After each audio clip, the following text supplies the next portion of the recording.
চট্টগ্রামে নাশকতার ২৯ মামলায় এখন পর্যন্ত গ্রেপ্তারের সংখ্যা ৮৪৮ জন। এর মধ্যে ৪৭৬ গ্রেপ্তার হয়েছে মহানগরীতে। এদের বেশিরভাগই বিএনপি এবং জামায়াত শিবিরের নেতাকর্মী বলে দাবি পুলিশের। তবে সংঘর্ষের সময় গুলি করা অস্ত্রধারীদের কেউ গ্রেপ্তার হয়নি এখনো। খামেরা তো দাগ হয় কিভাবে? এই যে ভাবি, দাগও যাবে রাগও যাবে। নিন চাকা সুপার হোয়াইট।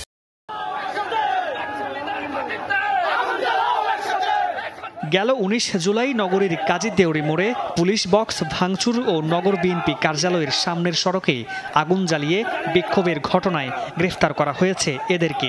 বেশিরভাগই বিএনপি, যুবদল, ছাত্রদল, নেতাকর্মী। পুলিশের দাবি, ভিডিও ফুটেজ দেখে এদের শনাক্ত করা হয়েছে।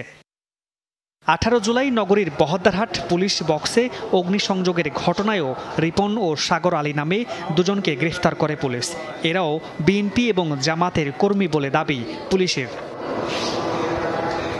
এখন পর্যন্ত শুধুমাত্র চট্টগ্রাম মহানগরীতে নাশকতার ১৮ মামলায় মোট গ্রেফতার ৪৭৬ জন। এর মধ্যে সিএমপির দক্ষিণ বিভাগে ৫ মামলায় গ্রেফতার হয়েছে ৬০ জন। আমরা যতগুলো মানুষকে অ্যারেস্ট করেছি তারাও কিন্তু ছাত্র নয়, তারা বিভিন্ন রাজনৈতিক দলের সদস্য এবং অনেকে জামাতের রাজনীতির সাথে, বিএনপির এবং তাদের ছাত্র সংগঠনের রাজনীতির সাথে যুক্ত রয়েছে। তাদের ভিডিও রয়েছে, ছবি রয়েছে এবং তারা আমাদের কাছে স্বীকারও করেছেন যে তাদের বড় ধরনের নাশকতার নির্দেশনা ছিল।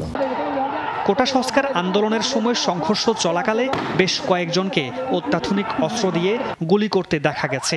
এসব অস্ত্রধারীদের কেউ ধরা পড়েনি, এখনো অস্ত্র উদ্ধার হয়নি। অনেকে আগ্নেয়াস্ত্র সহ বা বিভিন্ন দেশি অস্ত্র সহ দেখা গিয়েছে। তাদের যথাযথ তথ্যপত্র আমাদের কাছে রয়েছে। পরবর্তীতে আরও যাদের পাওয়া যাবে এবং তাদের তালিকা প্রস্তুত করা হয়েছে, সে অনুপাতে তাদেরকে আইনের আওতায় নিয়ে আসা হবে।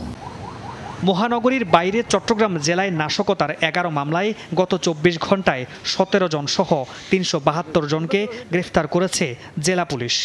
চট্টগ্রামে আমরা দেখতে পেয়েছি যে মামুন নুরশি তৌফি, যমুনা নিউজ, চট্টগ্রাম।